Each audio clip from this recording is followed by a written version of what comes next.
Жетісай ауданы Қызылқұм ауылдық округіне қарасты Ақтөбе елді мекенінде биылғы оқу жылының басында берілген мектептің бірі осы. Құрылысы өткен жылдың тамыз айында басталған білім ұясының жалпы сметалық құны 819 миллион 541 мың теңгені құрайды. Оның 737 миллион теңгесі республикалық, ал 81 миллион теңгесі облыстық бюджет есебінен бөлінген. Мұндағы құрылыс жұмыстарын жергілікті компания 9 айда аяқтаған.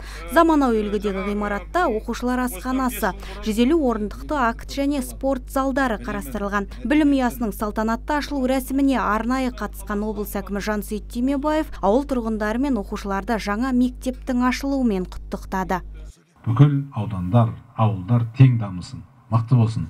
Ал енді осы Мақтаарал, Жетісай өңірінен сіздер сияқты көптеген азаматтар шыққан, осы отырған ағаларымыз сияқты. Ал енді мына жастар да солай үлкею қажет.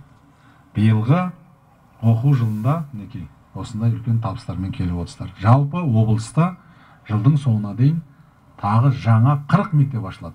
Сонымен қатар облыс әкімі аялдаған келесі нысан Ержар ауылдық округі Наурыз ауылындағы жаңадан салынған Нартай Бекежанова атындағы 200 орындықты мектеп болды. 2017 жылдың мамырында құрылысы басталған нысанның жалпы ауданы 3032,16 метр квадрат. Оңтүстік құрылыс сараптама орталығы жауапкершілігі шектеулі серіктестігінің техникалық қадағалауымен құрылған нысанға жалпы құны 414 миллион 692 мың теңге қаржы жұмсалған. Жаңа оқу жылының басында қолданысқа берілген ғимаратты оқушылармен бірге аралаған өңір басшысы бұрынырақ заманда мұндай оқу орталығының болмағандығын жеткізді. Сондай-ақ облыс әкімі түлектердің биылғы оқу жылына деген дайындықтарын да пысықтады.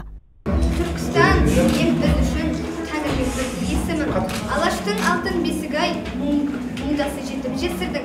Куәсі болған Көнемай керуенді керуен көшімнің. Сымбат Малибекова биыл 9-шы сыныпқа өткен. Ол мұнда бұрын-соңды жаңа оқу ғимаратының болмағандығын айтады. Енді бой жеткен заманауи жабдықтармен қамтамасыз етілген мектепте оқитынына дән риза. Себебі мұнда білім аламын деген оқушыға барлық жағдай жасалған дейді. Осы мектептің ашылғанына өте қуаныштымыз. Осы мектепте жақсы оқып жатырмыз. Жақсы оқып жатырмыз. Бізде бұл мектепте компьютерлер Азияда, ал қазір барлық жерлерде компьютерлер бар. Және де осы мектеп жаңадан салынғандықтан барлық жағдай жасалынған. Ата-аналар мен оқушылардың қуанышымен бөліскен облыс басшысы алдағы жылы өңірде 40-қа жуық білім ұясының құрылысы басталатынын айтты. Мұндай мектептердің қатары жыл санап арта түсуі елбасының Түркістан облысының халқына деген ерекше қолдауының арқасында іске асып жатқандығын да жеткізді. Мадина Абайқызы, Дастан Абдиев, ТВК телеарнасының жаңалықтар қызметі.